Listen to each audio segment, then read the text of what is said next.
After his father's funeral, Jake Steele Morrison returned to the old family garage for the first time in 15 years. The air hung thick with dust and motor oil, shadows dancing across rusted tools and forgotten dreams. As a Hell's Angels rider, Jake had built his life on rebellion, pushing away everything that reminded him of this place and the man who raised him here. But death has a way of calling us home. He came to clean it out, to finally close this chapter of bitter memories and unfinished conversations. Then he found the locked toolbox, the one his father guarded like a secret for 30 years. Inside were letters, photographs, and a truth that would shatter everything Jake thought he knew about the man he'd spent a lifetime resenting. What could a simple mechanic have hidden that would change a hardened outlaw forever? Before we jump back in, tell us where you're tuning in from, and if this story touches you, make sure you're subscribed, because tomorrow I've saved something extra special for you. The heavy wooden door groaned on its hinges as Jake stepped deeper into the garage, his boots echoing against the concrete floor. Dust motes danced in the afternoon sunlight that filtered through grimy windows, creating an almost sacred atmosphere in this temple of mechanical devotion.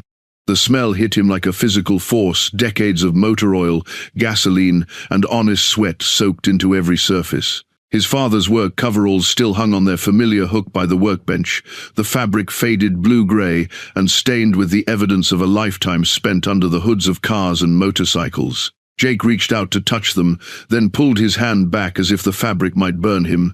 15 years of silence stretched between them like a chasm he'd never learned to cross. The garage hadn't changed much. Thomas Morrison's tools were arranged with military precision along the pegboard wall, each wrench and screwdriver in its designated place. Hand-drawn outlines marked where everything belonged, a system Jake remembered helping to create when he was 12 years old and still believed his father was the greatest man who ever lived.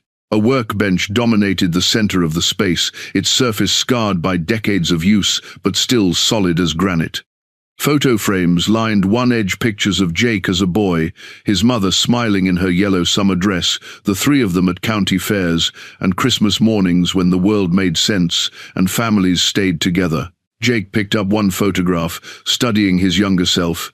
He couldn't have been more than 8, standing proudly beside a dirt bike his father had rebuilt from scrap parts. Thomas had his hand on Jake's shoulder, both of them grinning at the camera with motor oil smudged on their cheeks. That was before everything fell apart, before his mother's cancer, before the arguments that echoed through these walls like thunder. "You were going to be different," Jake whispered to his younger self in the photograph. "You were going to stay." The motorcycle parts scattered across the garage told stories of their own, half-finished projects his father never completed, engines in various stages of rebuild, chrome pieces waiting for restoration that would never come. Thomas had always been meticulous, never starting something he couldn't finish. The abandoned projects spoke to a man who'd lost his way somewhere in the years after Jake left. In the corner sat Jake's own motorcycle, a black Harley-Davidson that gleamed despite the dust. He'd ridden it here from the funeral, the rumble of its engine drowning out the voices of relatives offering hollow condolences. The bike represented everything he'd chosen over this place: freedom, power, the brotherhood of men who understood that sometimes you had to burn bridges to find yourself. But standing here now, surrounded by his father's life's work, Jake felt the weight of those choices pressing down on him like a physical thing. The Hell's Angels patch on his leather vest, 3 skulls with wings spread wide, marked him as a man who belonged to something bigger than himself. Yet in this space, he felt smaller than he had in years. He moved through the garage like a detective examining a crime scene, searching for clues about the man his father had become after Jake walked away. There were newer tools mixed in with the old ones, a computer set up in one corner for ordering parts, business cards from customers who'd trusted Thomas Morrison to fix what was broken in their lives. The locked toolbox sat on a shelf near the back wall, exactly where it had always been. Jake remembered being curious about it as a child, asking what was inside, being told firmly that some things were private. His father had never raised his voice about it, never seemed angry, just protective, like whatever was in there was too precious or too dangerous to share. Now, As a grown man hardened by years of bar fights and highway brotherhood, Jake found himself just as curious as that 8-year-old boy. What secrets had his father kept locked away? What was so important that it needed to be hidden from the world, even from his own son? The afternoon sun was beginning to fade, casting longer shadows across the garage floor. Jake's phone had been buzzing with messages from his club brothers, but he'd ignored them all. This space demanded his full attention. This final conversation with a man who'd never learned how to say what mattered most. Standing there in the gathering twilight, surrounded by the ghosts of better days and the echo of unfinished business, Jake made a decision that would change everything. He was going to open that toolbox, no matter what it cost him. Some secrets, he realized, were too heavy to carry to the grave. The vibration against Jake's leg broke the spell of the garage's silence. His phone buzzed insistently, the screen lighting up with the name Diesel in bold letters. Jake stared at it for a moment, then reluctantly answered, "Steele, where the hell are you?" The gravelly voice of Marcus Diesel Rodriguez, president of the Northern California chapter, crackled through the speaker. "Church starts in 20 minutes. I'm dealing with family business," Jake said, his voice echoing off the garage walls. "Family business?" Diesel's laugh was harsh. "Brother, we are your family. Your old man's dead and buried. Time to get back to the living." Jake touched the Hell's Angels patch on his vest, feeling the raised embroidery of the Death's Head logo. These colors had been his identity for 8 years, earned through blood and loyalty, respected and feared on every highway from San Francisco to the Oregon border. The patch represented something most people would never understand, a brotherhood that transcended blood, a code that demanded everything and gave back purpose. "The Mongols are moving into our territory," Diesel continued. "Spotted 3 of their prospects at Murphy's bar last night. This ain't the time for one of our enforcers to go soft." Enforcer. The word carried weight in their world. Jake had earned that title through his willingness to do what needed doing when diplomacy failed. His reputation preceded him into every bar, every clubhouse, every parking lot confrontation. Men twice his size stepped aside when Steele Morrison walked through. "Give me tonight," Jake said. "I'll be at the compound tomorrow." "Tonight, Steele. Church is tonight. Brothers don't ask for time off from Brotherhood." The line went dead. Jake stared at the phone, feeling the familiar pull of obligation.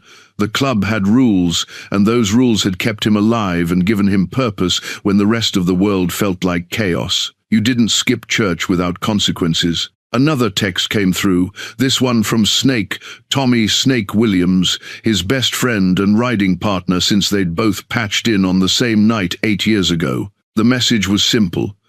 "You good, brother?" Jake typed back, "Define good." The response came immediately, breathing and still wearing colors. "Everything else is fixable." Snake understood him better than anyone. They'd ridden through hell together, literally and figuratively. 3 tours in Afghanistan before they'd found the club, 2 men who'd learned that some bonds were forged in fire and couldn't be broken by distance or time. Snake had been the one to sponsor Jake when he'd first shown up at the clubhouse, angry and lost after coming home from the war. The garage felt different now, invaded by the outside world. Jake's 2 lives, the son dealing with grief and the outlaw with responsibilities, collided in this space like opposing forces.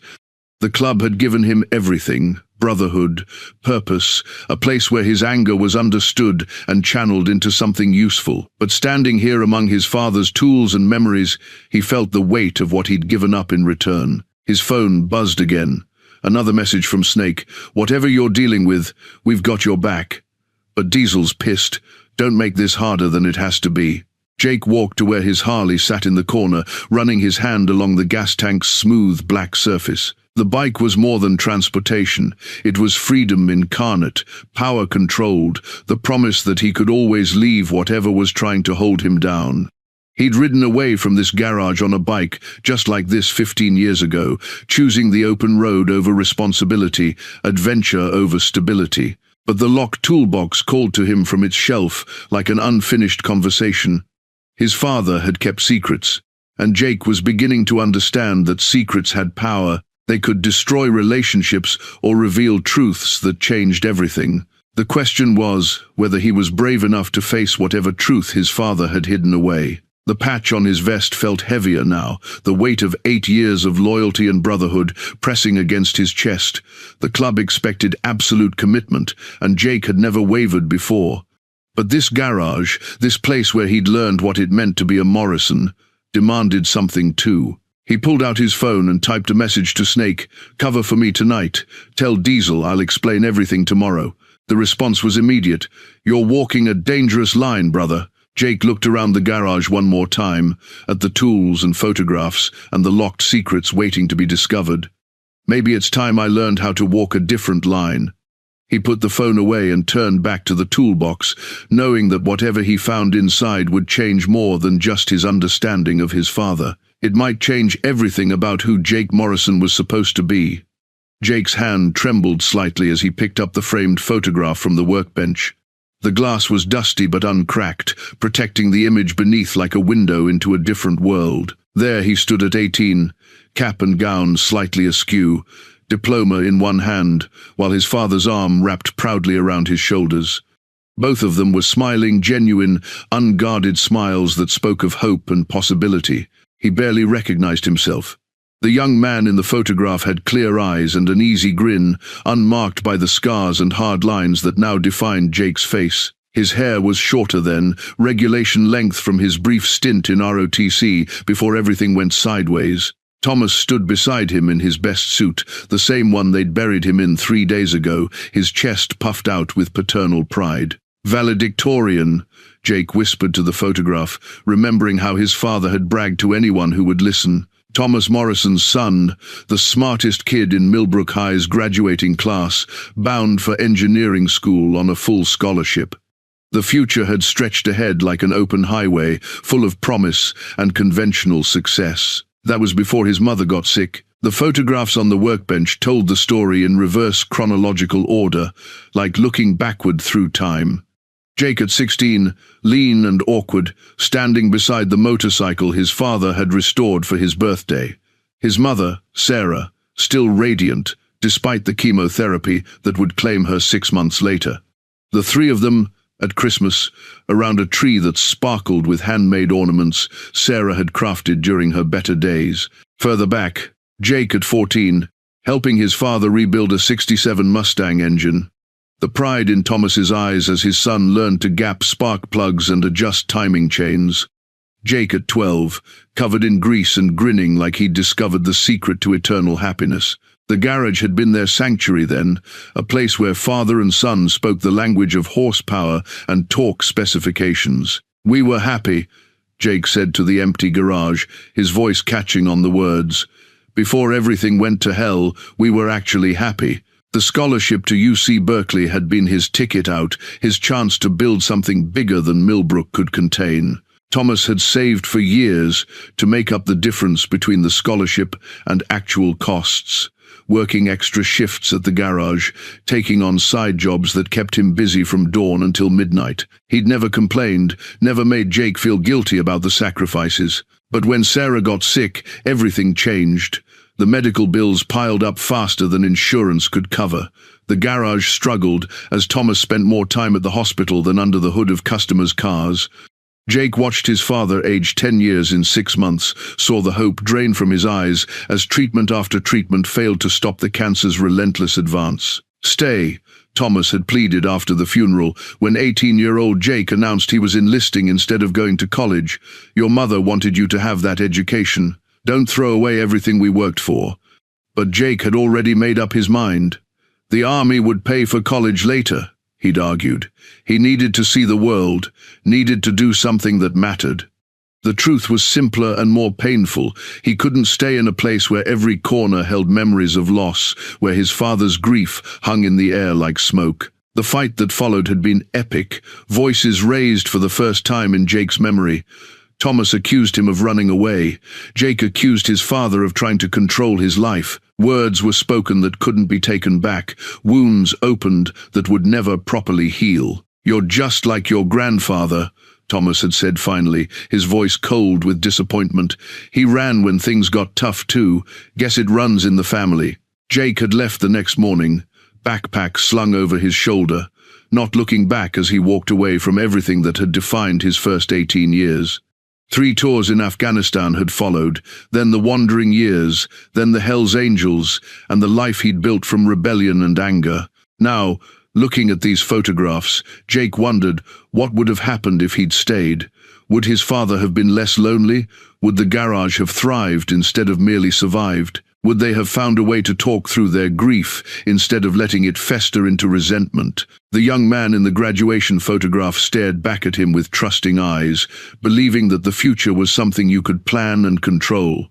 That version of Jake had never killed anyone, never spent nights in county jail, never learned that sometimes the only family you could count on was the one you chose on the highways of America. But he'd also never known the weight of real brotherhood, the satisfaction of living by a code that meant something, the freedom that came from accepting that some bridges were worth burning. Jake set the photograph back on the workbench, careful not to disturb the others. Somewhere in this garage was the truth about who his father really was, hidden away in that locked toolbox like a secret too dangerous to share.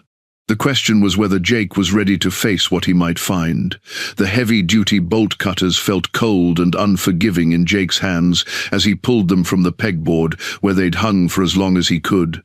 Remember, the tool was substantial, built for serious work, the kind his father had used to cut through rusted bolts and stubborn chain links when finesse wouldn't get the job done. Now Jake was about to use them for something his father would have considered the ultimate violation. He stood before the locked toolbox, the bolt cutters weighing heavier than they should in his grip. The lock was old but solid, a master padlock that had protected his father's secrets for 3 decades. The metal was worn smooth in places where Thomas's fingers had worked the combination countless times, opening it with the practiced ease of ritual. "What were you hiding, old man?" Jake whispered, studying the lock as if it might reveal its secrets through sheer willpower. "What was so important you couldn't trust your own son?" The garage felt different now, charged with the weight of impending revelation. Every shadow seemed deeper, every sound more significant. Jake's motorcycle sat silent in the corner, waiting to carry him away from whatever truth lay hidden in that box. But for the first time in 15 years, running didn't feel like an option. His phone buzzed again, another message from the club. Jake ignored it. Some things were bigger than Brotherhood, bigger than the code he'd lived by since finding the Hells Angels. This moment, this choice to violate his father's privacy, felt like crossing a line that would change everything about who he was. The bolt cutters were designed to cut through steel cable and harden chain links. A simple padlock would offer no resistance. But Jake hesitated, the tool hovering inches from the lock, his hands trembling with something that might have been anticipation or dread. "He's dead," Jake said aloud, trying to convince himself. Dead men don't need privacy. But even as he spoke the words, they felt hollow. Thomas Morrison had been many things: stubborn, prideful, disappointingly human, but he'd been entitled to his secrets. Whatever he'd locked away in this box, he'd done so for a reason. Breaking that lock felt like desecrating something sacred, violating the last boundary between father and son. Jake thought about the photographs on the workbench, the evidence of a relationship that had once been built on trust and mutual respect. The young boy in those pictures had never questioned his father's wisdom, never doubted that Thomas Morrison was a man worth emulating. That faith had been shattered by grief and adolescent anger, but maybe it didn't have to stay broken. The bolt cutters grew heavier in his hands as doubt crept in. What if whatever was in the box was meant to stay hidden? What if his father's secrets were the kind that protected people rather than betrayed them? What if opening it would destroy the fragile peace Jake had finally found in his outlaw life? But the questions that had driven him here were stronger than his doubts. 15 years of silence stretched between them like an uncrossable gulf. And this box might hold the bridge Jake needed to understand the man his father had really been. Not the idealized mechanic of his childhood memories or the disappointed parent of their final fight, but the complete human being with flaws and hopes and private struggles. Jake positioned the bolt cutters around the lock's shackle, feeling the metal settle into the tool's jaws with a decisive click. The sound echoed through the garage like a gunshot, final and irreversible. Once he squeezed those handles, there would be no going back. The lock would break, the box would open, and whatever secrets Thomas Morrison had died protecting would belong to his son. "I'm sorry," Jake whispered to the empty garage, though he wasn't sure if he was apologizing to his father's memory or to himself for what he was about to do. "I need to know. I need to understand why we couldn't talk to each other when it mattered." The bolt cutters felt solid and purposeful in his grip, a tool designed to break through barriers when other methods failed. Jake had spent 8 years learning that sometimes you had to destroy something to save it, that breaking could be a form of healing if you were brave enough to face what lay beneath the surface. His breathing slowed as he prepared to squeeze the handles. In this moment, suspended between respect and desperation, Jake realized he was about to learn something fundamental about both his father and himself. The lock represented more than just physical security. It was the symbol of everything that had remained unspoken between them, everything that had festered in silence for too long. With a sharp intake of breath, Jake began to apply pressure to the handles. The metal protested, then yielded with a sharp crack that seemed to echo through the garage forever. The lock clattered to the concrete floor with a metallic ring that seemed to echo forever in the silence of the garage. Jake's hands shook as he set down the bolt cutters and reached for the toolbox lid, his heart hammering against his ribs like a caged bird desperate for freedom. The hinges protested with a soft groan as the lid opened, revealing an interior that looked nothing like what Jake had expected. Instead of tools or spare parts, the box was lined with soft felt and organized with the careful precision of someone protecting precious things. And there, nestled in the center like a sleeping secret, lay a bundle of letters tied together with a faded red ribbon. Jake stared at the bundle for a long moment, afraid to touch it. The paper was yellowed with age, and the handwriting on the topmost envelope was feminine, flowing, and completely unfamiliar. The return address was smudged but readable, E. Vasquez, with a local street address he didn't recognize. The postmark was dated just 3 years ago. His hands trembled as he lifted the bundle from the box. The ribbon was silk, soft and warm to the touch, as if it had been handled frequently. 27 letters in total, Jake counted, spanning what looked like decades based on the varying conditions of the envelopes. Some were crisp and new, others soft with age and handling. The earliest letter was postmarked 15 years ago, right around the time Jake had left for the army. His throat tightened as he realized his father had been receiving these letters for the entire time they'd been estranged. While Jake was learning to be a soldier, then an outlaw, Thomas Morrison had been living a completely different life than his son could have imagined. Jake untied the ribbon with careful fingers, feeling like an archaeologist uncovering artifacts from a lost civilization. The most recent letter was on top, dated just 6 months before his father's death. The handwriting was the same as the oldest letter, but slightly shakier, marked by the passage of time. "My dearest Thomas," the letter began, and Jake's breath caught in his throat. "I dreamed of you again last night. We were young again, dancing in your mother's kitchen while she pretended to disapprove. Do you remember how she used to say, 'We were too loud,' but she was smiling when she said it?" Jake sank onto a nearby stool, the letter trembling in his hands. This wasn't just correspondence, this was love, raw, intimate, enduring love that had somehow existed in the shadow of his father's life without Jake ever knowing it existed. "The doctors say I'm responding well to the treatments, but we both know how these things go. I'm not afraid of what comes next, but I am afraid of leaving you alone again. You've carried so much sadness for so long, my darling. I wish I could take some of it from you." The words blurred as Jake's eyes filled with unexpected tears. His father, the strong and stoic mechanic who had never shown weakness, who had weathered his wife's death with grim determination, had been in love. Not just the distant memory of love for Jake's mother, but active, present, ongoing love with someone named Elena Vasquez. Jake flipped through the other letters, catching fragments of a relationship that had spanned decades, references to secret meetings, stolen afternoons, promises to wait as long as necessary. Elena wrote about her flower shop, about the books she was reading, about the way Thomas looked when he laughed. She wrote about missing him between visits, about the careful dance they performed to keep their relationship private. "I understand why you can't tell Jake," one letter read. He's been through so much, lost so much. But someday, when he's ready, I hope he'll understand that love doesn't diminish just because it's shared. Your heart is big enough for all of us." The words hit Jake like a physical blow. Elena knew about him. She'd been thinking about him, considering his feelings, even as she loved his father. And Thomas had been protecting Jake from the knowledge of this relationship, shouldering the burden of secrecy to preserve his son's memory of his mother. Jake's hands shook as he reached for another letter, this one from early in their correspondence.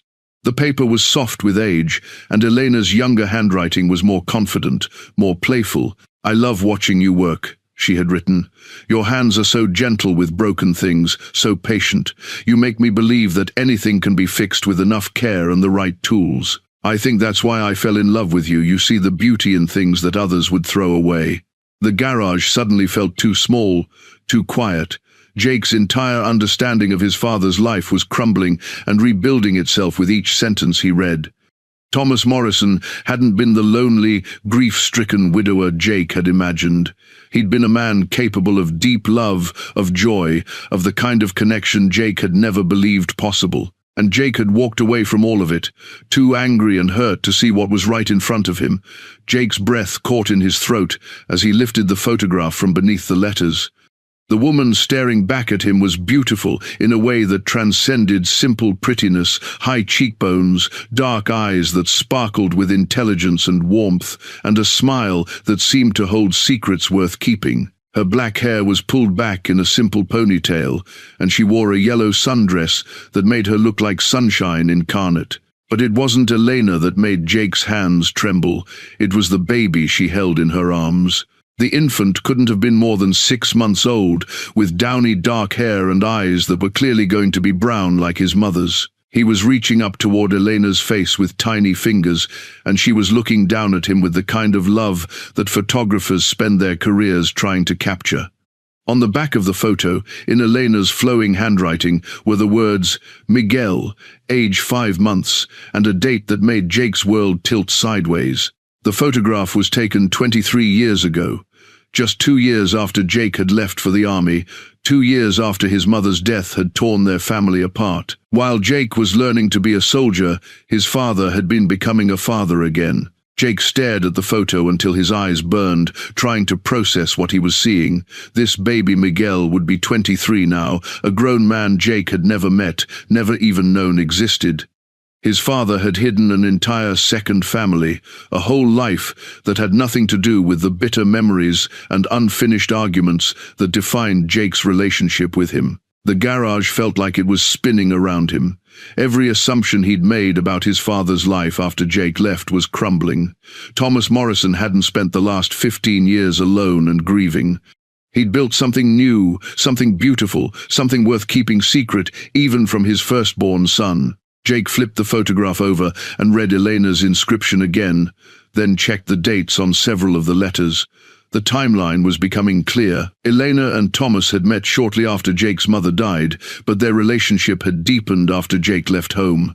Maybe his absence had given his father permission to move forward with his life, to find love again without worrying about his son's approval or disapproval. "A brother," Jake whispered to the empty garage. "I have a brother." The word felt foreign in his mouth. For 33 years, Jake had been an only child, carrying the full weight of his father's expectations and disappointments. The Hells Angels had given him brothers of choice, men bound together by loyalty and shared risk. But this was different. This was blood, DNA, a connection he'd never chosen but couldn't deny. Jake studied the baby's face, looking for traces of the Morrison family features. The eyes were Elena's, but the nose and the shape of the mouth looked familiar. There was something in the way the baby held his head that reminded Jake of his father at that age, based on photos he'd seen in his grandmother's albums. What kind of man was Miguel now? Had he grown up knowing about Jake, or was he as ignorant of his half-brother's existence as Jake had been of his? Did he work with his hands like the Morrison men before him, or had he chosen a different path entirely? Was he angry, like Jake, or had he found peace in ways that had always eluded his older brother? The questions multiplied faster than Jake could process them. Elena's letters had mentioned Miguel occasionally, but always in passing, as if his existence was so natural and accepted that it didn't need explanation. She wrote about soccer games and school plays, about a boy who was good with numbers and loved to build things.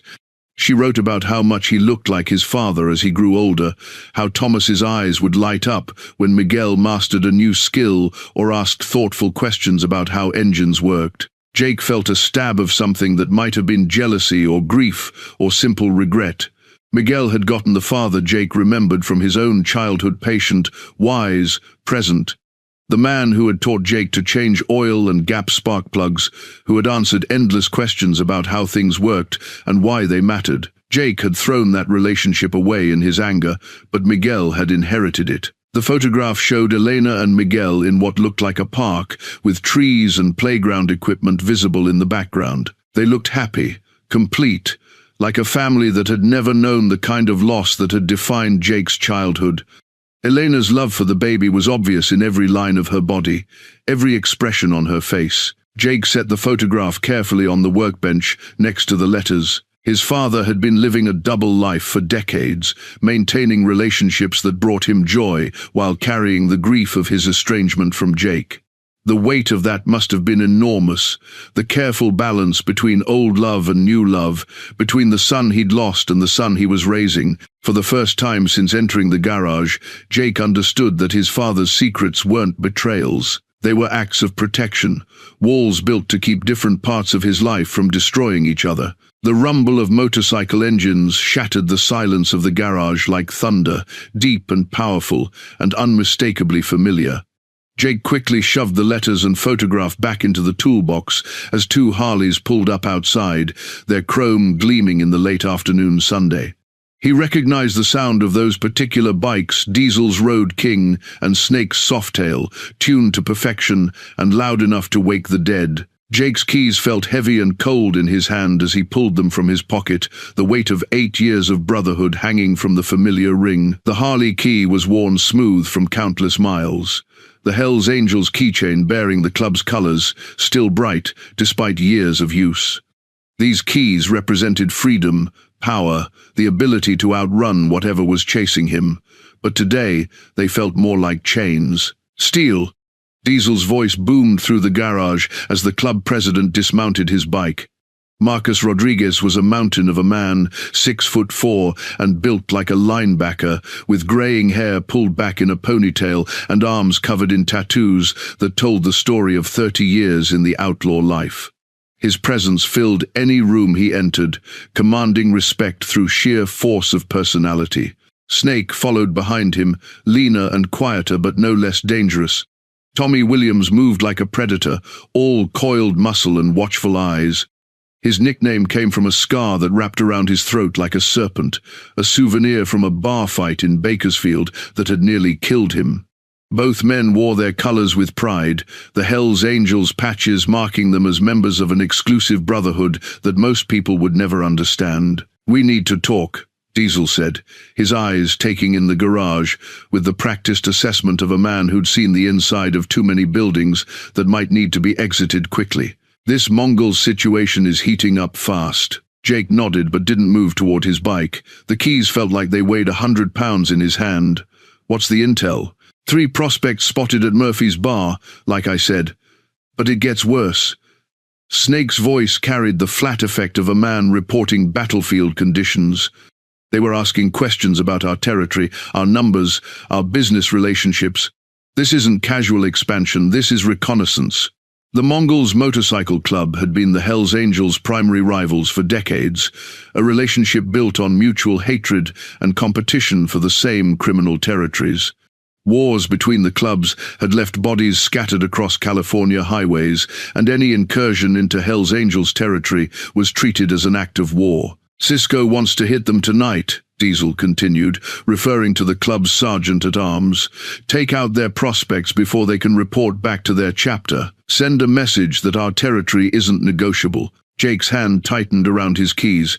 This was the kind of club business that required his particular skills, the ability to plan and execute violence with surgical precision. He'd done it before, would probably do it again, but today the thought of leaving this garage to go hunting felt impossible. "I need more time," Jake said finally. Diesel's expression darkened. "Time for what? Your old man's dead, Steele. Whatever you're dealing with here, it's ancient history. The club needs you now, today, for business that's very much alive." Snake stepped forward, his voice softer but no less serious. "Brother, I've never seen you like this. What's going on?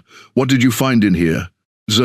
Jake looked around the garage, at the tools and photographs, and the toolbox that held secrets he was only beginning to understand. How could he explain that his entire identity was being rewritten by dusty letters and old photographs?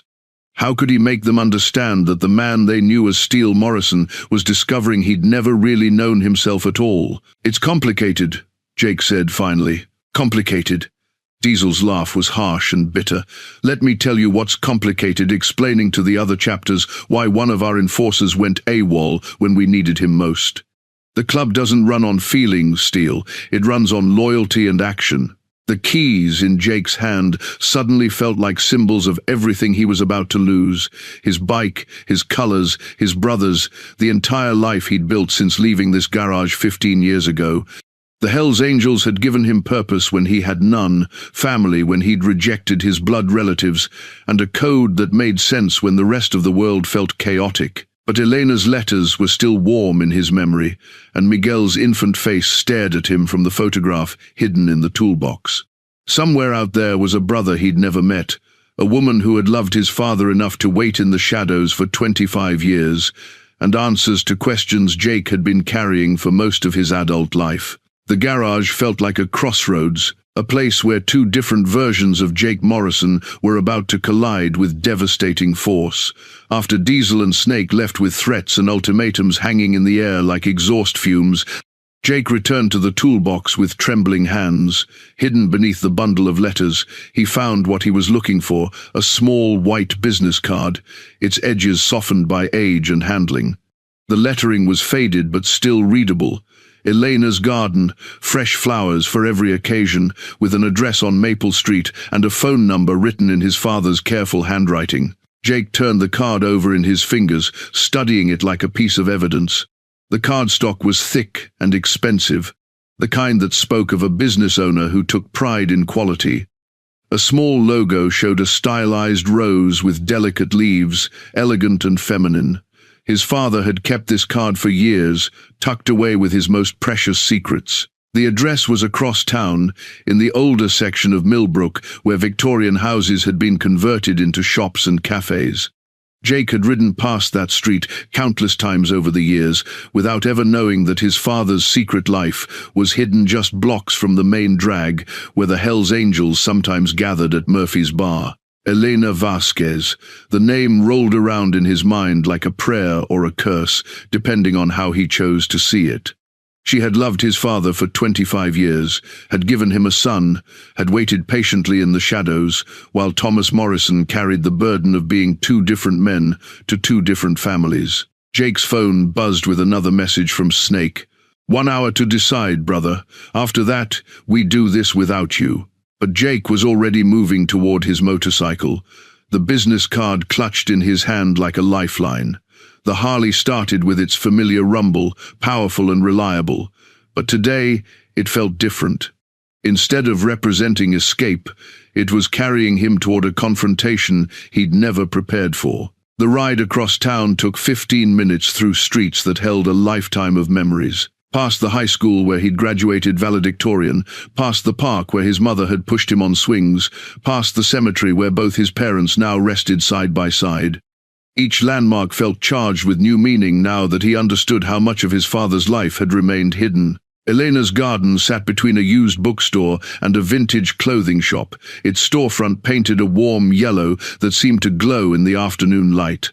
Through the large windows, Jake could see displays of flowers arranged with an artist's eye, roses and lilies, sunflowers and baby's breath, all carefully composed to catch the light and draw customers inside. Jake sat on his bike outside the shop for 10 minutes, engine idling, watching people come and go. A young mother with a toddler emerged, carrying a bouquet of daisies. An elderly man in a suit walked in empty-handed and left with a single red rose. Normal people living normal lives, unaware that a Hell's Angels enforcer was sitting outside their neighborhood flower shop having an existential crisis.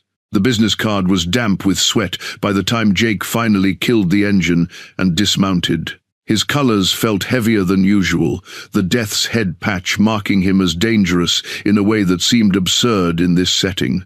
What was he supposed to say? "Hello, I'm the son your lover never told you about, and I've been reading your private letters." The bell above the door chimed softly as Jake entered, and the scent of fresh flowers hit him like a wave. The shop was larger than it appeared from outside, with coolers lining the walls and work tables covered with arrangements in various stages of completion. Classical music played softly from hidden speakers, creating an atmosphere of calm that stood in sharp contrast to the chaos in Jake's mind. "I'll be right with you," a woman's voice called from the back room, and Jake's breath caught in his throat. Even after 23 years, he recognized that voice from the way his father used to smile when the phone rang at certain times of day. Elena Vasquez emerged from the back room, carrying a vase of white orchids, and Jake's world stopped spinning. She was older than in the photographs, silver threading through her dark hair and lines around her eyes that spoke of laughter and sorrow in equal measure. But she was unmistakably the woman from the pictures, the one who had loved his father with a patience that humbled him. She looked up at Jake and froze, the vase trembling in her hands. For a moment, neither of them spoke, both caught in the strange recognition that passes between people who have never met but somehow know each other intimately.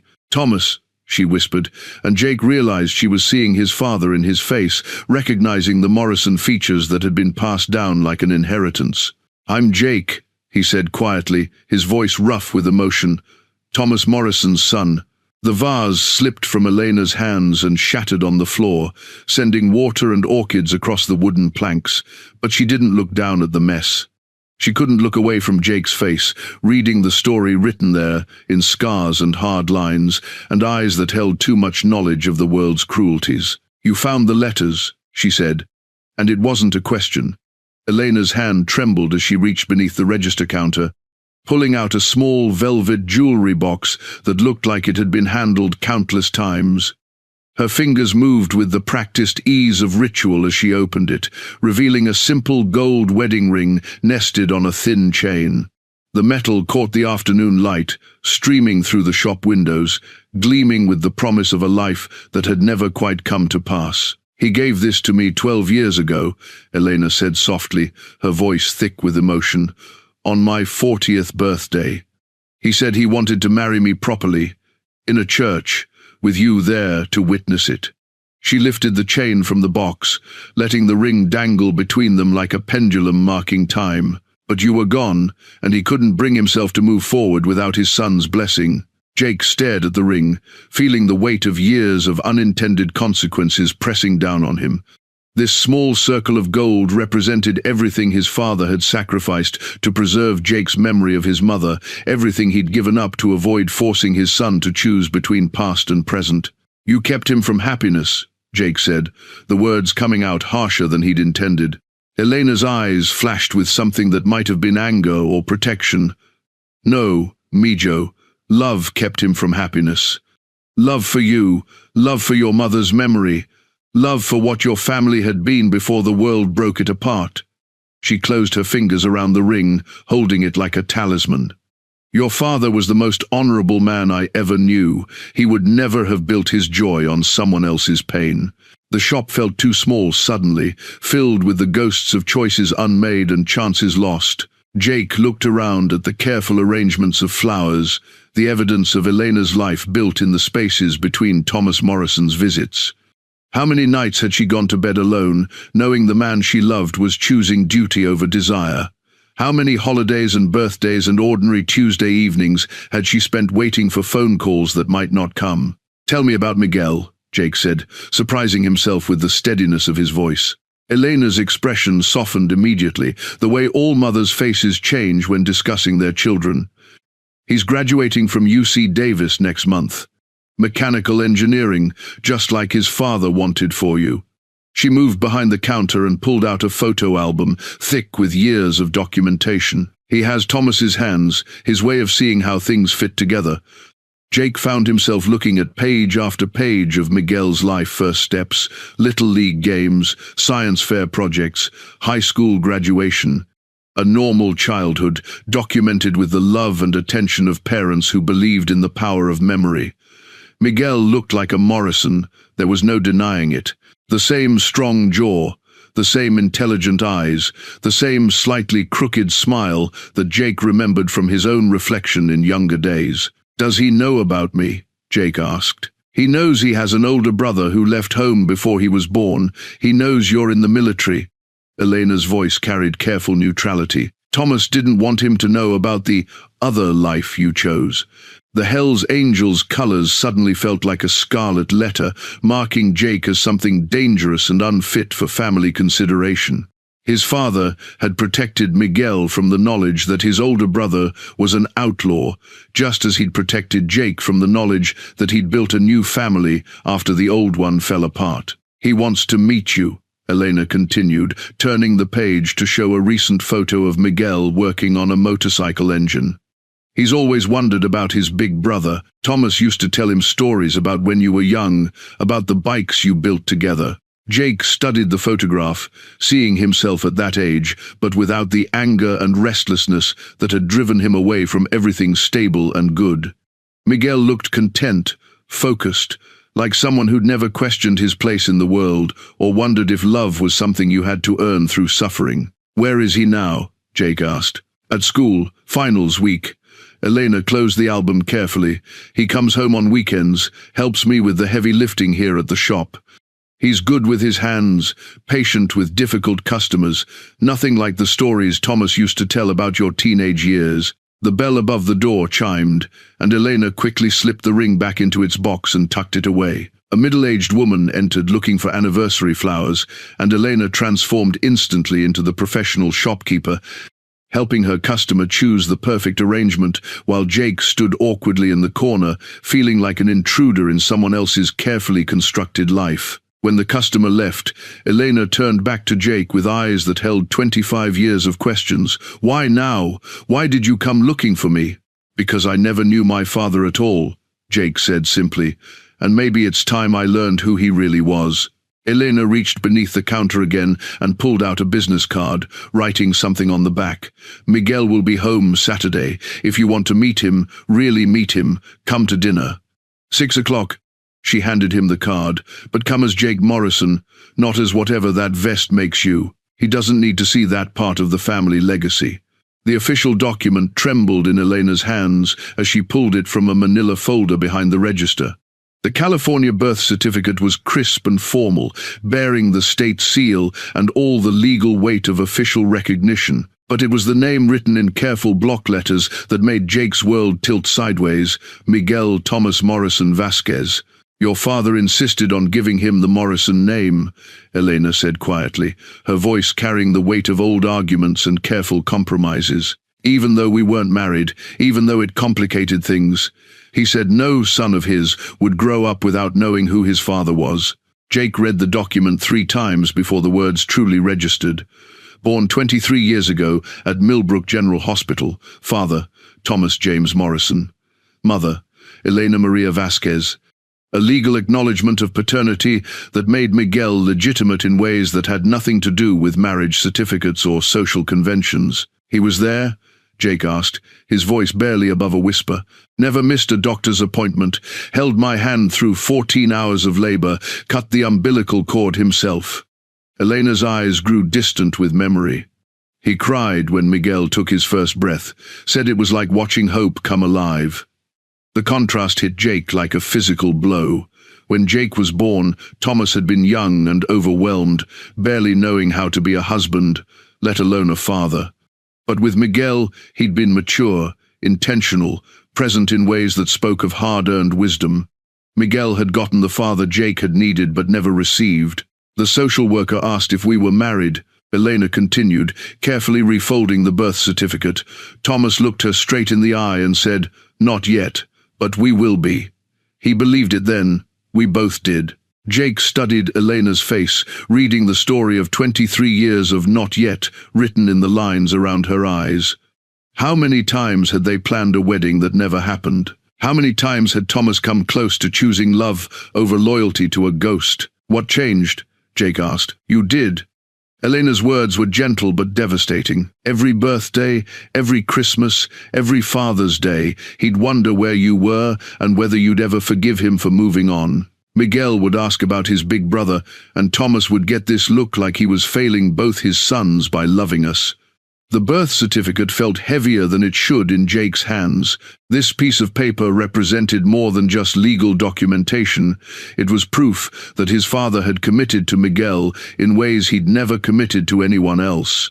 Thomas Morrison's name was permanently linked to this child, this family, this second chance at getting fatherhood right. Miguel doesn't know his parents never married, Elena said. As far as he's concerned, we were a normal family that just happened to keep separate homes for practical reasons. Thomas wanted it that way, said the boy, deserved to grow up without the weight of adult complications. Jake thought about his own childhood, heavy with the knowledge that his parents' marriage had been strained by financial pressure and his mother's illness. Miguel had been protected from that burden, allowed to believe in love as something simple and enduring rather than fragile and conditional. He's graduating summa cum laude, Elena continued, pride evident in every word, full scholarship to graduate school at Stanford. He wants to design clean energy systems, says he's going to save the world one engine at a time. She paused, studying Jake's face. Thomas used to say, Miguel had your brain but without the anger. Said maybe that was what happened when a Morrison boy grew up feeling safe. The words stung because they were probably true. Jake had been brilliant once, before grief and rage had redirected his intelligence toward darker purposes. Miguel had gotten the benefit of that same Morrison intellect without the trauma that had twisted it into something destructive. He asks about you sometimes, Elena said softly, wonders why his brother never comes home, never calls. Thomas always said you'd find your way back when you were ready, but...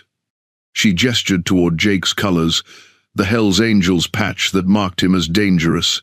I don't think this is what he had in mind. Jake folded the birth certificate carefully and handed it back to Elena. Maybe it's time Miguel learned that his family is more complicated than he thought. And maybe it's time you learn that family doesn't have to be complicated, Elena replied. Miguel loves easily, forgives quickly, sees the best in people. He's everything Thomas hoped you'd become if you'd stayed. The shop fell silent, except for the soft classical music and the distant hum of traffic. Jake stood at a crossroads he'd never expected to reach, faced with the reality of a brother who represented everything he might have been if he'd made different choices. Miguel Morrison Vasquez was the son Thomas had raised with intention and patience, the one who'd never broken his father's heart by walking away. Saturday dinner, Elena said finally, 6 o'clock, but Jake come alone, and come ready to explain 23 years of absence to a young man who's been waiting his whole life to meet his big brother. Back at the garage, Jake sat at his father's workbench with a manila envelope marked Last Will and Testament of Thomas James Morrison spread before him. He'd found it in the toolbox beneath everything else, as if his father had wanted it discovered last. After all, the emotional revelations had prepared the ground for practical reality. The legal document was thick with official language and notary seals, but the provisions were clear enough to make Jake's chest tighten with recognition. His father hadn't just loved Miguel, he'd planned for him, provided for him, ensured his future in ways that spoke of deep paternal commitment. To Miguel Thomas Morrison Vasquez, the will read, I leave the sum of $87,000 currently held in trust, designated specifically for completion of his undergraduate and graduate education. Additionally, I bequeath to Miguel my collection of technical manuals, precision tools, and the 1967 Mustang currently in restoration, with the understanding that he will complete the work we began together. Jake's hands shook as he read the next section. The garage itself, the building, the land, the business was to be divided equally between both sons. But there was a condition that made Jake's throat close up entirely. This bequest is contingent upon my sons working together to maintain Morrison's garage as a family business for a minimum of 2 years following my death. His father had planned reconciliation from beyond the grave. engineering a situation where Jake and Miguel would be forced to collaborate or lose their inheritance entirely. It was manipulation, but the gentle kind, born of hope rather than control. Thomas Morrison had believed, even at the end, that his sons could build something together if they just had the right incentive. The education fund represented years of sacrifice. Jake did quick math in his head. $87,000 was probably every spare dollar his father had earned in the past 5 years. No new tools, no shop improvements, no luxuries for himself. Just careful saving to ensure that Miguel could attend any university that would accept him, could pursue graduate school without the burden of debt. Jake thought about his own education, the scholarship he'd thrown away, the engineering degree he'd abandoned for anger and military service. His father had been willing to sacrifice for Jake's future too, but Jake had been too proud and too hurt to accept it. Miguel had been smarter, or maybe just luckier in his timing. The technical manuals mentioned in the will were stacked neatly on shelves throughout the garage, decades of accumulated knowledge about engines, transmissions, electrical systems, diagnostic procedures. Jake had learned much of this information by osmosis as a child, absorbing it through hours spent watching his father work. But Miguel had apparently been receiving formal instruction, systematic education in the mechanical arts.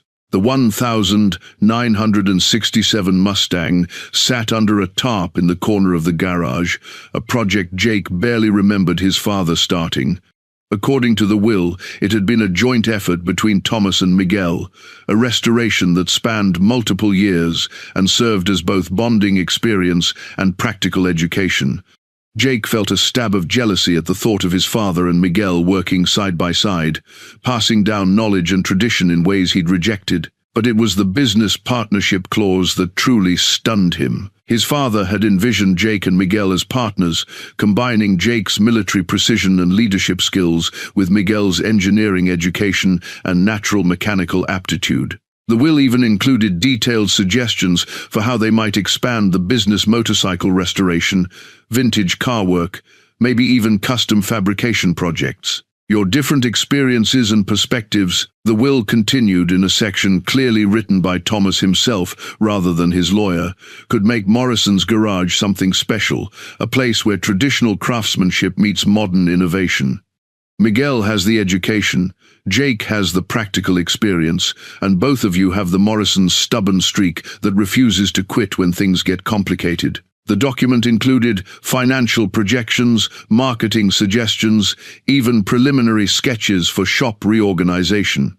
Thomas had spent his final years planning a future that included both his sons, imagining scenarios where their relationship could be rebuilt through shared work and common purpose. Jake laughed bitterly at his father's optimism. How could Thomas have believed that a Hell's Angels enforcer and a college-educated engineer could possibly work together? What common ground could they find beyond shared DNA and a dead father's wishes? But as Jake looked around the garage at the tools that could serve either vintage restoration or precision engineering, at the space that could accommodate both motorcycle repair and automotive innovation, he began to see what his father had envisioned. Not just a reconciliation between brothers, but a synthesis of everything the Morrison family had been and could become. The will was dated 6 months before Thomas's death, suggesting he'd been planning this inheritance structure for some time. He'd known he was sick, known his time was limited, and used that knowledge to engineer one final attempt at bringing his fractured family together. Jake folded the will carefully and sat back in his father's chair, overwhelmed by the weight of expectation and possibility. Elena's hands trembled as she pulled the final document from a separate envelope, one she'd been carrying in her purse since Thomas's funeral. The property deed was official and binding, bearing the county recorder's seal and Thomas Morrison's signature in blue ink. But it was the address that made Jake's world shift once again. 47 acres of undeveloped land in the hills outside Millbrook, purchased quietly 5 years ago and held in trust for both his sons. He called it the future, Elena said softly, spreading the deed across the flower shop's counter between them. Said it was where you and Miguel could build something that belonged to both of you, something that had nothing to do with the past and everything to do with what came next. Jake studied the surveyor's map attached to the deed, trying to picture the property. The land was located in the foothills of the Sierra Nevada, far enough from town to provide privacy, but close enough for reasonable access. According to the documentation, it included a creek, stands of oak and pine trees, and several meadows suitable for development. What kind of development? Jake asked. Elena smiled for the first time since he'd walked into her shop. That was the beauty of Thomas's plan. He didn't dictate what you should build, just that you should build it together. He used to say that if you and Miguel could find common ground, literally and figuratively, you could create something neither of you could manage alone. The deed showed Thomas had paid cash for the property, another sacrifice that represented years of careful saving and deliberate planning. 47 acres of prime foothill land wasn't cheap, even in a depressed market. Jake calculated what this must have cost his father and felt another wave of guilt at the sacrifices made for sons who'd never asked for them. He had ideas, though, Elena continued, pulling out a hand-drawn sketch from the envelope. Look at this. The sketch was in Thomas's careful handwriting, showing rough plans for a compound that combined residential and commercial elements. There were spaces marked for workshops, a showroom, living quarters, and what looked like a motorcycle track winding through the trees. It was the dream of a man who understood both his son's talents and temperaments, who'd imagined a place where Jake's mechanical skills and Miguel's engineering education could flourish together. He called it Morrison's Mountain, Elena said. Said it would be part custom shop, part engineering lab, part sanctuary for men who needed space to work with their hands and think with their hearts. Jake traced the lines of the sketch with one finger, seeing his father's vision come alive on paper. The workshop spaces were designed for serious mechanical work, high ceilings, industrial power, equipment bays large enough for multiple vehicles.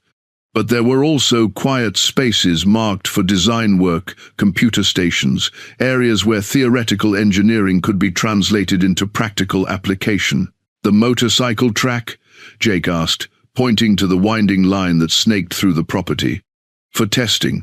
Miguel's been designing modifications to existing engines, ways to make them cleaner and more efficient. Thomas thought you'd be the perfect person to help him test those theories in real-world conditions. Elena's voice carried the weight of a father's hopes. He said you had the riding skills and Miguel had the technical knowledge, and together you could create motorcycles that honored tradition while embracing innovation. The residential section of the sketch showed two separate houses connected by a covered walkway, designed to provide privacy while encouraging interaction. Thomas had understood that reconciliation couldn't be forced, that his sons would need space to become brothers gradually, at their own pace. There's more, Elena said, pulling out a folder marked business plan. Thomas spent 2 years researching the market for custom motorcycle and automotive work. He identified potential customers, calculated startup costs, even researched zoning requirements and environmental impact studies. Jake flipped through pages of his father's meticulous research. Thomas had approached the Morrison's Mountain project like an engineering problem, breaking it down into manageable components and developing solutions for every foreseeable challenge. The business plan projected profitability within 3 years, assuming both sons contributed their unique skills to the enterprise. He believed in you, Elena said quietly. Both of you. Even when you were gone, even when Miguel was just a child with big dreams, Thomas believed you'd find your way to each other eventually. The property deed felt like a passport to a different life, a chance to build something meaningful from the ground up. But it also represented enormous risk. Jake would have to leave the Hells Angels, abandon the only family that had accepted him unconditionally for 8 years. Miguel would have to postpone or abandon graduate school, give up the conventional success that his education had prepared him for. What does Miguel think about all this? Jake asked. Elena was quiet for a long moment. He doesn't know yet. Thomas wanted you to find this first, wanted you to decide whether you were ready to be the kind of brother Miguel deserves. The weight of that responsibility settled on Jake's shoulders like a lead blanket. The acceptance letter was crisp and formal, bearing the Stanford University letterhead in elegant script across the top. Jake found it tucked carefully in Elena's photo album, positioned right after Miguel's high school graduation pictures like a natural progression from one achievement to the next. The letter congratulated Miguel Morrison Vasquez on his acceptance to Stanford's graduate program in mechanical engineering with a full research assistantship starting in the fall. "He doesn't know you exist," Elena said quietly as Jake read the letter. Thomas always planned to tell him, but the timing never seemed right. First, Miguel was too young to understand, then Thomas was afraid it would hurt him to know his brother had chosen to stay away. Jake studied the letter again, noting the date. Miguel had been accepted to one of the most prestigious engineering programs in the country, an opportunity that would set him up for a career designing systems that could change the world. And he was supposed to give that up to work in a garage with a half-brother who might turn out to be more liability than asset. "When is he supposed to start?" Jake asked. "September. But he's been having doubts." Elena's voice carried the weight of maternal concern. "He says he wants to take a gap year, maybe work in the shop and figure out what he really wants to do with his life." Thomas's death hit him hard. He's questioning everything. The irony wasn't lost on Jake. Here was a young man with every advantage Jake had thrown away, and he was considering walking away from it all just as his father died and left him a more complicated legacy than anyone had expected. "What kind of doubts?" Jake asked. Elena pulled out another photo, this one showing Miguel in a workshop setting surrounded by partially assembled engines and computer equipment. He looked focused and capable, his hands confident as they worked with precision tools. But there was something in his expression that Jake recognized, the same restlessness that had driven Jake away from conventional success. He says engineering school feels too theoretical, too removed from actual problem solving. He wants to build things that matter, not just design them on computer screens. Elena traced her finger along the edge of the photograph. "He's been working on a project modifications to motorcycle engines that could reduce emissions by 40% while actually increasing performance. But his professors say it's not sophisticated enough for serious academic research." Jake felt a stab of recognition. Miguel was experiencing the same frustration that had driven Jake to abandon his own academic prospects, the gap between theoretical knowledge and practical application, between what schools wanted to teach and what the world actually needed. "Show me his work," Jake said. Elena led him to the back room of the flower shop, where she kept a small workspace Miguel used when he visited. The area was meticulously organized, with engineering textbooks shelved next to motorcycle repair manuals, computer-aided design printouts, mixed with hand-drawn sketches that showed the kind of intuitive understanding that couldn't be taught in classrooms. The centerpiece was a partially assembled motorcycle engine, clearly modified with custom components that spoke of serious engineering thought. Jake recognized the base platform, a Harley-Davidson Sportster engine, but Miguel had added innovations that showed real creativity. Variable valve timing, modified combustion chambers, an exhaust system that looked like it belonged on a space shuttle. "He's been working on this for 2 years, Elena explained.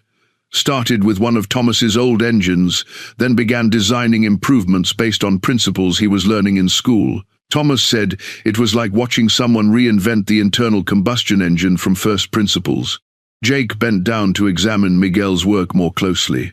The modifications were elegant, the kind of solutions that came from understanding both theoretical engineering and practical mechanics. This wasn't the work of a student playing with ideas, this was the work of someone who might actually change how motorcycles were built. The professors at UC Davis told him this kind of work was beneath serious engineers, Elena continued. Said if he wanted to make a real contribution to clean energy, he should focus on electric vehicles or hydrogen fuel cells, not trying to make fossil fuel engines slightly better. But Jake could see what Miguel was really doing. He wasn't just making incremental improvements, he was proving that traditional mechanical engineering could evolve without abandoning everything that made it powerful and reliable. It was exactly the kind of bridge between old and new that Thomas had envisioned for Morrison's Mountain. "What does Miguel want to do?" Jake asked. He wants to build a prototype, test it under real conditions, prove that his ideas work in the actual world rather than just on paper. Elena's voice carried pride mixed with worry. But he can't do that alone. He needs someone who understands motorcycles from the rider's perspective, someone who can push the limits and provide feedback that textbooks can't teach. Jake stood up slowly, understanding dawning on him like sunrise. Miguel wasn't just Thomas's son, he was Jake's intellectual equal, someone who shared the Morrison gift for seeing how things could be improved. The gap year Miguel was considering might not be a retreat from his future, but a step toward it. He needs a test rider, Jake said. He needs a brother, Elena replied. Jake's hands shook as he opened the leather-bound journal hidden at the very bottom of the toolbox, beneath all the other secrets his father had carefully preserved. The cover was worn smooth from handling, and the pages were filled with Thomas Morrison's careful handwriting, daily entries spanning the 15 years since Jake had walked away, a record of love and loss and hope that no one was ever meant to read.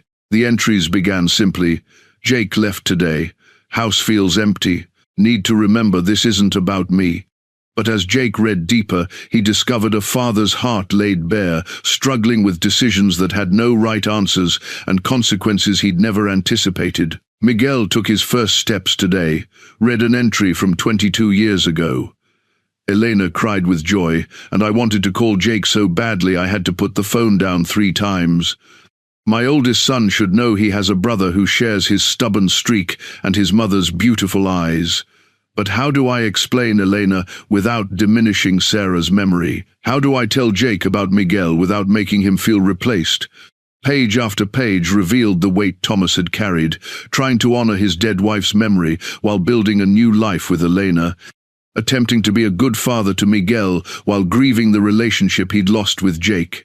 Every major milestone in Miguel's life was recorded alongside Thomas's anguish over Jake's absence. Miguel's high school graduation today, he gave a speech about following your dreams despite obstacles. Elena says he gets that determination from me, but I know better he gets it from his brother, the one who had the courage to walk away when staying felt impossible. I just wish Jake could see what a good man Miguel is becoming. The entries about Jake were even more painful to read. Thomas had followed his older son's life from a distance, learning about his military service through veterans networks, tracking his involvement with the Hells Angels through law enforcement contacts who owed the garage favors. Every scrap of information was recorded with the desperate attention of a man trying to piece together a relationship from fragments. Jake made sergeant today, heard from Bill Peterson at the VA office that he's being recommended for commendation. I'm proud of him, but I wish I could tell him that directly. Elena says I should try calling again, but what would I say?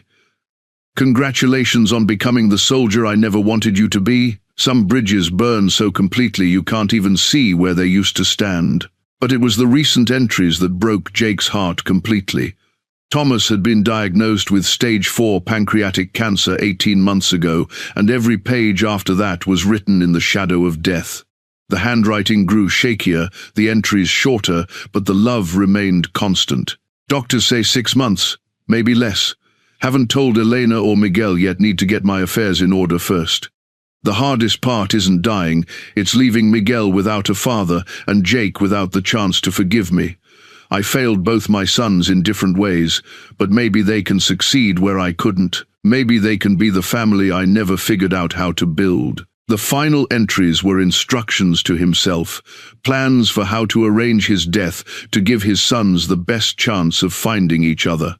The toolbox, the letters, the property deed, everything had been carefully orchestrated to lead Jake through a journey of discovery that would prepare him to meet his brother.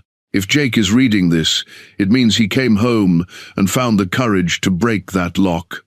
I hope he understands that every secret I kept was meant to protect someone I loved. I hope he can forgive an old man who never learned how to balance love and loyalty without hurting someone in the process. The journal's final entry was dated just 1 week before Thomas's death. Jake, if you're reading this, I need you to know that every day you were gone was a day I missed you. Not just the boy you were, but the man you became. Elena showed me newspaper clippings about the Hells Angels. I know what people think about that life, but I also know you chose it because you needed a family that wouldn't disappoint you the way I did. I understand that choice, even if I wish it had been different. Miguel is a good man, but he's still young and he's never been tested the way you have. He has book learning but not wisdom, education but not experience. You have both, even if you don't always trust yourself to use them well. Together, you could build something that honors both your strengths. Apart, you're both incomplete in ways that will probably take years to understand. I love you both, and I believe in you both. The rest is up to you. Jake closed the journal carefully, his face wet with tears he hadn't realized he was shedding. For 15 years, he'd carried the weight of his father's disapproval, the certainty that Thomas Morrison had written off his rebellious son as a lost cause. But this journal revealed a different truth. His father had never stopped believing in him, never stopped hoping for reconciliation, never stopped loving the son who'd had the courage to leave when staying felt impossible. The garage felt different now, charged with the presence of a man who'd spent his final years engineering one last chance for his family to heal itself. Jake's fingers trembled as he slipped his father's wedding ring from the chain around Thomas's neck during the funeral preparation, a ring the mortician had returned with his father's personal effects. The simple gold band was warm to the touch, worn smooth by 40 years of marriage and widowerhood, carrying the weight of vows made and kept even after death had severed them.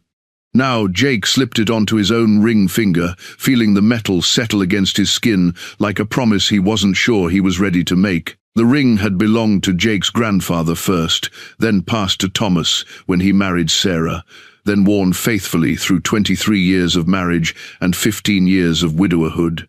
Even when Thomas loved Elena, even when he built a new family, he'd never removed this symbol of his first commitment. Now it was Jake's responsibility, a tangible link to generations of Morrison men who'd understood that love required sacrifice. Jake sat in the garage's office, staring at the phone number Elena had given him for Miguel. One call would set everything in motion. The meeting between brothers who'd never known each other existed, the beginning of a relationship that could fulfill their father's dying wishes or destroy what little peace Jake had found in his outlaw life. His Hells Angels colors hung on the back of the chair, the death's head patch seeming to watch him with empty sockets that had seen too much violence, too many bridges burned in the name of Brotherhood. In 3 hours, the club would expect him at church to plan their response to the Mongols' incursion. Missing that meeting would mark him as unreliable, possibly treacherous. In the outlaw world, betrayal was punishable by exile or worse. But the ring on his finger carried different obligations. Thomas Morrison had worn it through every hardship, every disappointment, every moment when staying would have been easier than fighting for what mattered. He'd honored his commitment to Sarah even after her death, then honored his commitment to Elena and Miguel even when it meant living a divided life. Jake picked up his phone and dialed Miguel's number before he could change his mind. "Hello?" The voice was young but confident, carrying the easy warmth of someone who'd grown up feeling safe and loved. "Miguel, this is Jake Morrison, your half-brother." The silence stretched so long Jake wondered if the connection had failed. Then Miguel's voice came back, quieter and filled with wonder. "Jake, you're real?" "I'm real. I know this is a shock, but I need to tell you some things about our father, about why I stayed away for so long."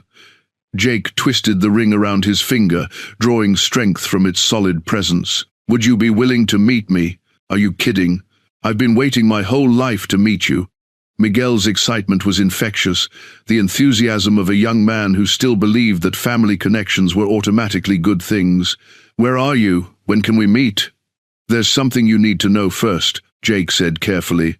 "I'm not the brother you probably imagined. I've made some choices, lived a certain kind of life that might be hard for you to understand." "I don't care what kind of life you've lived," Miguel said immediately. "You're my brother. That's all that matters."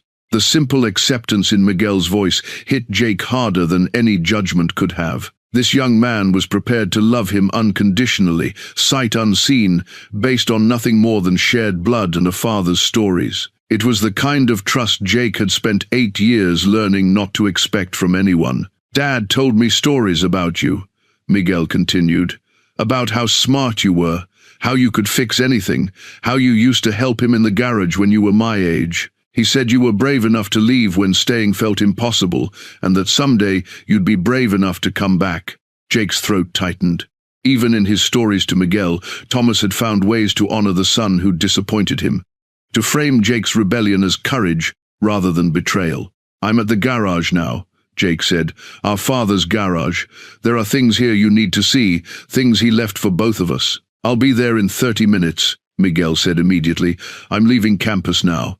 After hanging up, Jake sat in the gathering darkness of the garage, the ring heavy on his finger and his colors heavy on his heart. In 30 minutes, he would meet the brother who represented everything he might have been if he'd made different choices.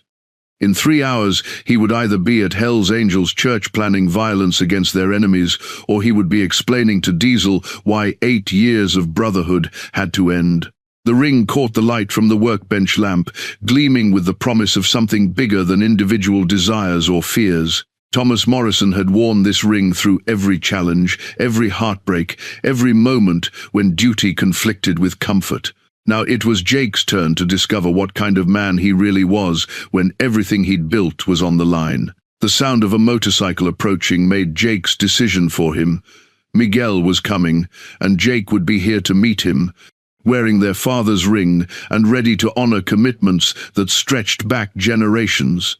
Jake's hands moved with deliberate precision as he reached for the Hell's Angels colors hanging on the chair back, the leather vest that had defined his identity for 8 years. The patches told the story of his outlaw life, his road name Steel embroidered above the Death's Head logo, the California rocker that marked his territory, the various pins and insignia that recorded his service to the Brotherhood. But now, for the first time since earning them, Jake began to remove the vest that had made him who he was. The leather felt heavier than it ever had as he pulled it over his head, the weight of 8 years of loyalty and violence and brotherhood settling in his hands like a living thing.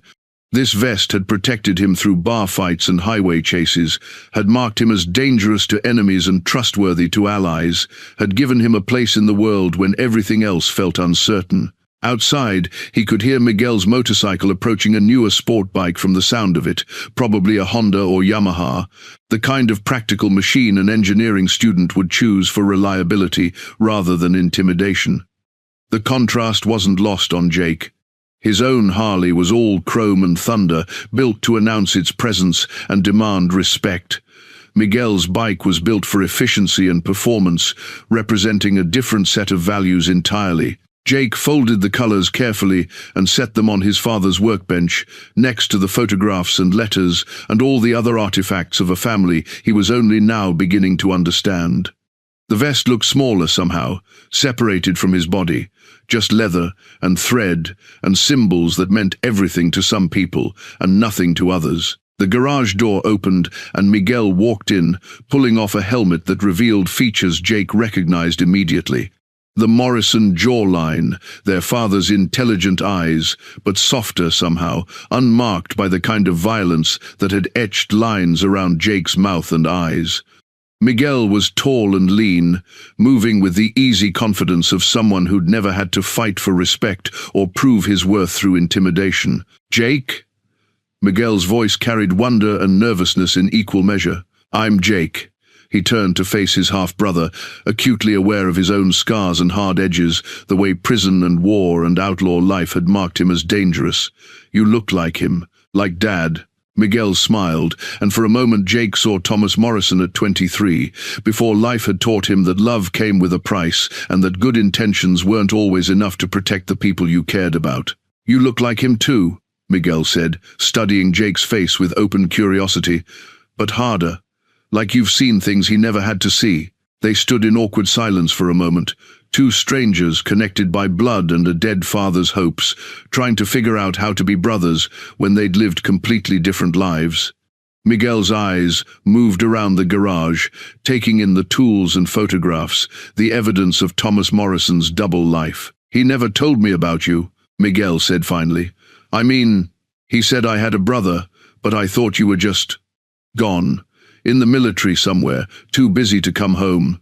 I was busy, Jake said quietly, just not with anything he would have approved of. Miguel's gaze fell on the Hells Angels colors folded on the workbench, and Jake watched his face change as understanding dawned. The Death's Head logo was unmistakable, the kind of symbol that carried weight even for people who'd never been near the outlaw world. "You're one of them," Miguel said, not accusingly, but with the careful neutrality of someone trying to process unexpected information. "The motorcycle club. For 8 years," Jake confirmed, "since I got out of the army. They gave me a family when I didn't think I needed one. And now," Jake looked at the colors, then at his brother, then at the ring on his finger that connected him to generations of Morrison men who'd understood that sometimes you had to choose between what was easy and what was right. "Now I'm trying to figure out if I can be the kind of brother you deserve," Jake said honestly, "the kind of son Dad hoped I could become." Miguel stepped closer, his eyes moving from the Hells Angels patch to Jake's face and back again. "What kind of brother do you think I deserve?" "The kind who won't get you killed," Jake said. "The kind who can help you build something instead of tearing things down." Outside, the sound of multiple motorcycles approaching made both brothers freeze. Jake recognized the distinctive rumble of Diesel's Road King and Snake's Softail, accompanied by at least 3 other bikes. The Hells Angels had come looking for their missing enforcer, and they'd found him at the moment of his greatest vulnerability. "Stay behind me," Jake told Miguel, his military training taking over. "No matter what happens, these are my problems, not yours." But Miguel surprised him by stepping forward instead of back. "No," he said quietly, "if you're my brother, then your problems are our problems. That's what family means." The garage door was still open, and the sound of boots on concrete announced that Jake's 2 worlds were about to collide with potentially devastating consequences. 6 months later, the brass nameplate gleamed in the morning sunlight, streaming through the garage's new skylights. Morrison & Son Restoration was etched in elegant script across polished metal, mounted prominently above the main entrance where everyone could see it. The sign represented more than just a business name. It was a declaration that the Morrison family had found a way to honor both the past and the future. Jake ran his hand along the smooth brass surface, remembering the day he and Miguel had installed it together. They'd argued for an hour about the wording, Miguel insisting it should be Morrison & Sons to acknowledge both brothers. Jake maintaining that son was more elegant and that plural pronouns would only confuse customers. In the end, they'd compromised on the singular form with the understanding that it represented their partnership rather than hierarchy. The garage itself had been transformed. Where Thomas's workspace had been cramped and cluttered, Jake and Miguel had created an open, efficient environment that combined traditional craftsmanship with modern technology. Classic motorcycles and vintage cars filled the main floor, each in various stages of restoration, while Miguel's engineering station occupied a corner equipped with computer-aided design systems and diagnostic equipment that would have seemed like science fiction to their father. The '67 Mustang their father had left unfinished now sat in the place of honor, its restoration finally complete through the combined efforts of both brothers. Miguel had handled the technical aspects, engine modifications, suspension upgrades, electrical system redesign, while Jake had focused on the bodywork and paint, bringing the classic lines back to their original glory. The car was a perfect metaphor for their partnership, respect for tradition enhanced by modern innovation. Elena emerged from the small office space they'd converted from Thomas's old storage room, carrying a vase of fresh flowers that she arranged weekly throughout the shop. Her presence had become natural and welcome, the missing piece that made Morrison & Son feel like a family business rather than just a mechanical partnership. She handled customer relations and bookkeeping while the brothers focused on the restoration work, creating a harmony that none of them had expected but all of them cherished. "The Henderson motorcycle should be ready for pickup this afternoon," she announced, consulting the appointment book that had become her domain. "Mrs. Chen called to confirm she'll be here at 3 o'clock. Jake nodded, wiping grease from his hands with a shop rag. The Henderson restoration had been their first major project together, a 1930 vintage machine that had required months of research and custom fabrication to return to running condition. Miguel's engineering background had been essential for understanding the antique engine's quirks, while Jake's mechanical experience had provided the patience and craftsmanship needed for delicate restoration work. "What about the Ducati?" Miguel asked, looking up from a computer screen where he was designing a custom exhaust system for a client's racing bike. "Waiting on parts from Italy," Jake replied. "Should be here next week." The rhythm of their conversation had become natural over the months, the easy back and forth of partners who'd learned to trust each other's expertise. Miguel's theoretical knowledge complemented Jake's practical experience in ways that produced results neither could have achieved alone. They'd found their common language in the universal dialect of engines and chrome, torque specifications and design principles. Snake appeared in the doorway, no longer wearing Hell's Angels colors but dressed in simple work clothes. His weekly visits had become routine, partly to check on Jake's adjustment to civilian life, and partly because he'd developed a genuine appreciation for the restoration work. The club had been surprisingly understanding about Jake's departure, especially after Diesel had seen the quality of work being produced at Morrison and Son. "How's the shovelhead coming along?" Snake asked, referring to a 1970 Harley-Davidson he'd commissioned them to restore. "Ready for your inspection," Jake said, leading him to where the motorcycle sat gleaming under the shop lights. Miguel figured out how to increase the compression ratio without sacrificing reliability. "You're going to love how it runs." Snake ran his hand along the bike's fuel tank, admiring the flawless paint job and chrome details. "You two make a hell of a team," he said simply. "Your old man would be proud." The truth of that statement settled over the garage like a blessing. Thomas Morrison's vision had become reality through the patient work of sons who'd learned to honor their father's memory by building something worthy of his hopes. The business was thriving, the brothers had found their way to each other, and the Morrison name meant something positive in the community again. Jake looked at the nameplate one more time, then at Miguel bent over his computer, then at Elena arranging flowers with the same careful attention to detail that characterized everything in their shared life. The sign represented more than business success. It was proof that some dreams were worth waiting for, that love could survive secrets and separation, and that families could be rebuilt from the wreckage of old wounds if people were brave enough to try. Morrison and Son, the name that connected past and future, tradition and innovation, two brothers, and the father who'd believed they could build something beautiful together.